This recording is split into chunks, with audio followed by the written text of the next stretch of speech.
That over there is Yasur, and it's one of the most active and closely studied volcanoes in Vanuatu. It's a Category 2 volcano, I think, which means it's active, but not entirely on the edge of erupting.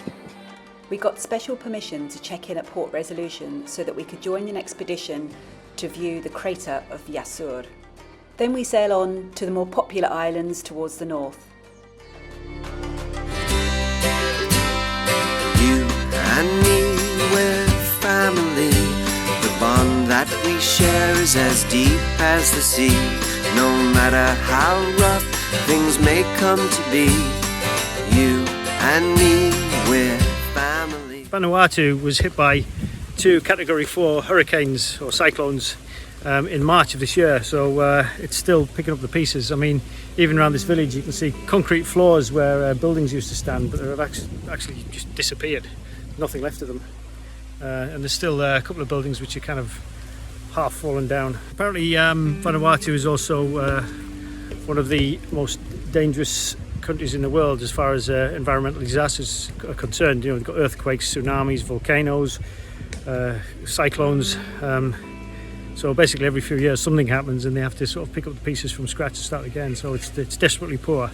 It is subsistence living, you know, they fish in dugout canoes, and the roads to the main town is being completely destroyed. To get there, it's a 2-hour drive in a 4-wheel vehicle past volcanoes and roads that have just completely collapsed. So they are trying to kind of encourage tourism back, you know, and it's fully enough the volcano brings in the cruisers who basically anchor in here. It's a nice secure anchorage.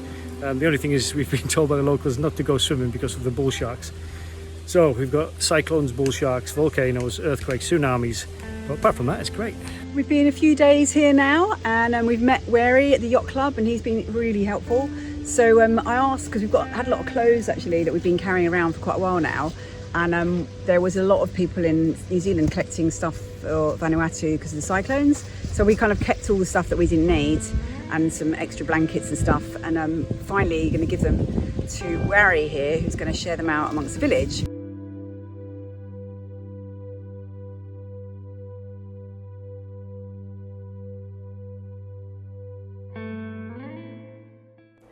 There was another cruiser with a pile of glasses that they were offering for anyone that needed them.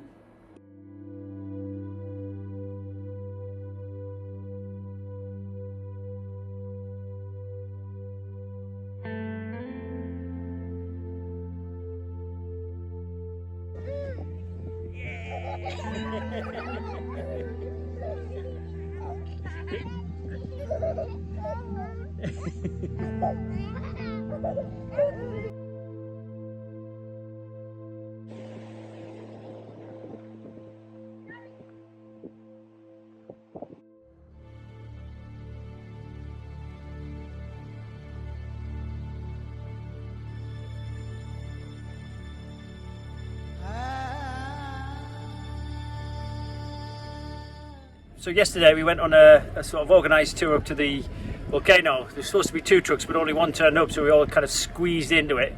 I don't know what it did to the suspension of that truck because the tracks were just non-existent. So it was kind of a bit of organised chaos, but they got us up there safely and back. Hello. Hello.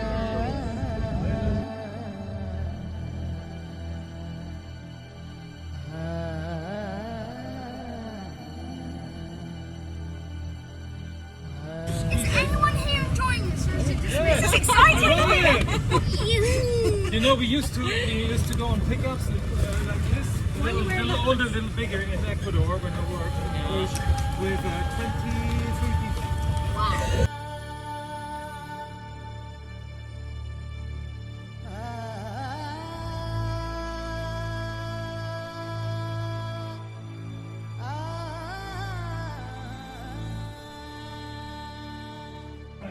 So today we are going to the volcano, Mount Yasur volcano. So we just had quite a bumpy ride on the pickup, and we've got to come in here to this sort of visitor centre, I think, and then we carry on. Where are you guys from? Are you Australian? English, Swedish, okay. Hungarian. Hungarian, okay. Yeah. And you? American. Okay. That's a nice mix, isn't it? You really do have... This protective suit has a metal coating which basically reflects the heat of the volcano, and it like keeps anyone inside cool. And yeah, usually scientists.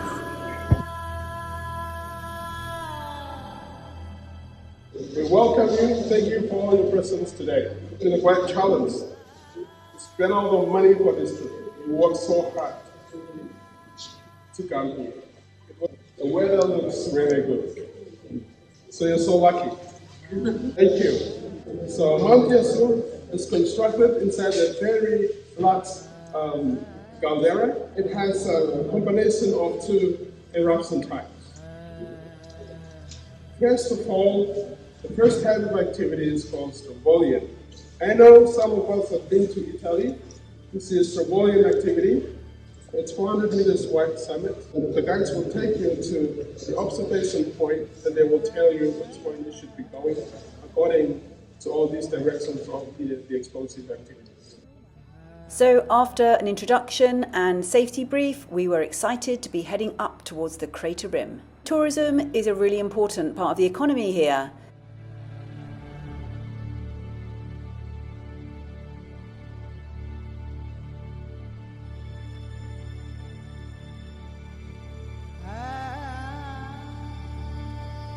I can't believe that these cars have the power to get up this dusty road. Driving up there, it's like driving up to Mount Doom. You know, it really is, you can feel the rumblings through the earth, and you can hear it, and you can see the lava spitting up, and every now and again it'll burp up a whole kind of bubble of lava, and it'll kind of the lava bombs will start pouring out.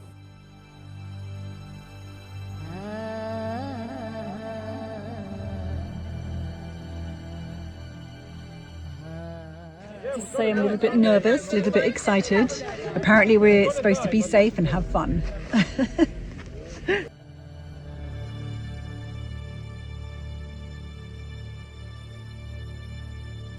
was a massive, like, loud boom, and the rocks kind of got shot out.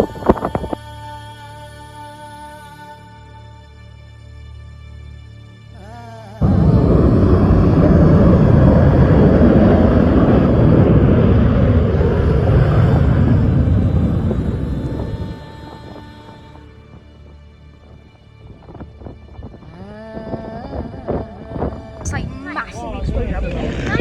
No. It got so scared. I like.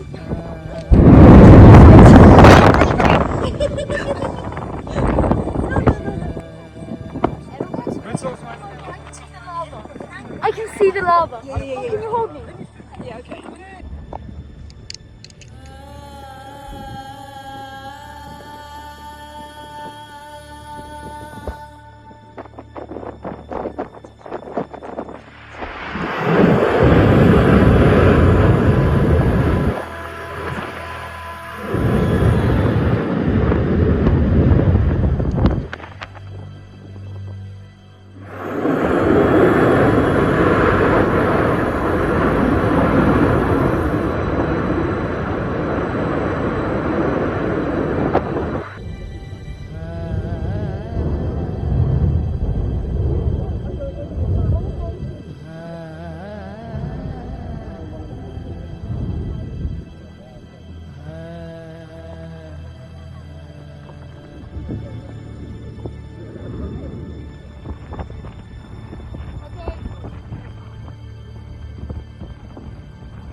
Tanna would never leave the house without cardamom.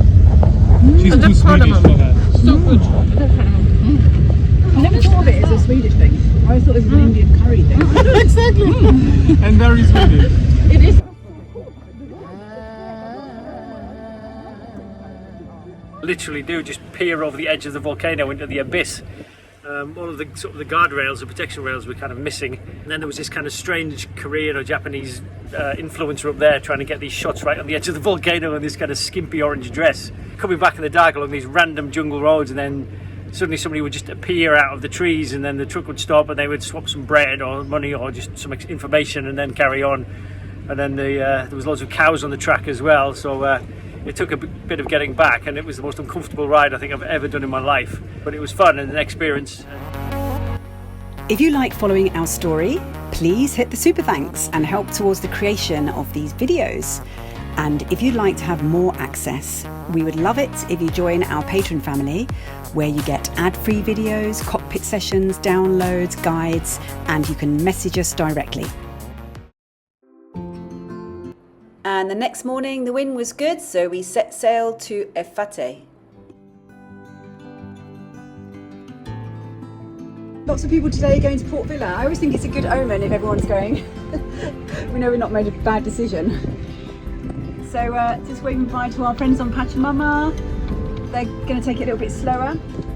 And we're going to go to Port Vila because the wind kind of looks okay, not too bad. It's picking up over the weekend, so I think nice to get there. It's a very sheltered bay and we've done a lot of rolling around in this bay.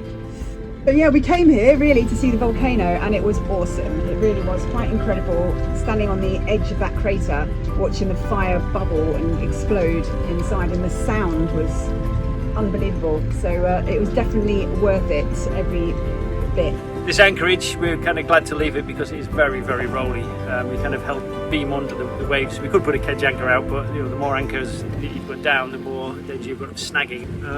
But time to move on. We're really trying to pick up the pace now and go on to Port Vila, which is the capital of Vanuatu. We're actually just passing Eromango. That's the island in between Tanna and Efate in Vanuatu. It's been good wind, it's been a broad reach and nice enough wind really to go like 5 to 6 knots, sometimes 7. We hooked a fish, lost the lure. Second time we hooked the fish, reeled it right into the boat. It was a lovely big dorado again and it snapped just about to hook it with the gaff hook. So we're going on the third attempt now. We've got another lure out. It's really annoying losing the fish, it's annoying losing the lures, and but you know, these fish are fighters, especially the dorados it seems. So they seem to survive to live another day.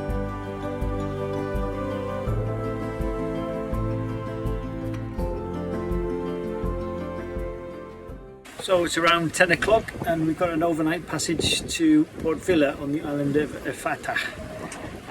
It's been a bit rolly, but it's at least it's been constant. We've got about between 10 and 12 knots of wind. That's when the wind instrument kicks in. We've had a loose connection somewhere along the line and it keeps popping in and out, but at the moment it's working.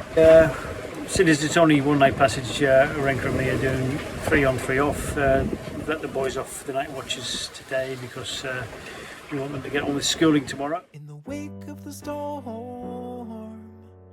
I was shaken, I was reborn. I got another shot to make it to the top today. I'm pulling up the sutures, I'm ready for the future. I'm ready for the slings and arrows and the fortunes lost. And there's a voice that's buried deep inside my head. As it stumbled out, it said, hey, I got another chance. I'm taking a brain zombie head in a trance. Hey, and we're slow, and life is all you know. And then it flashed before my eyes. I've realized this is everything. After anchoring our boat in the bay at Port Vila, we found somewhere safe to put the dinghy and headed off into town to find customs so that we could finish the check-in process that we'd started in Port Resolution. Died before in the static of the city, drowning in pity. Like a lost goodbye, I was fading in the sky alone.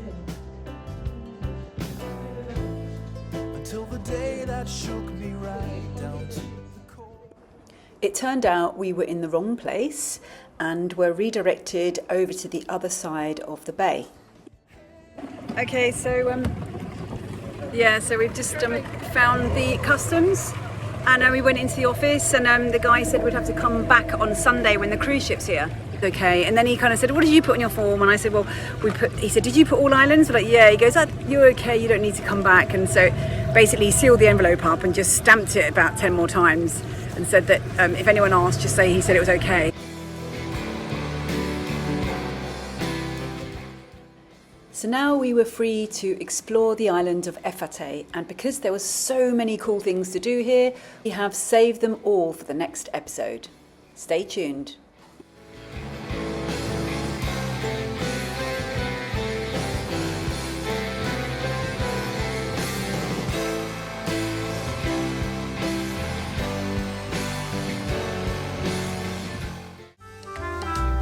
Thank you for watching and enjoying these videos. So if you're the type of person that would like to thank us in return, then you can simply click on the super thanks button below, or otherwise you can support us on Patreon and get more than just 4 videos a month from as little as $3 a month. We look forward to seeing you there.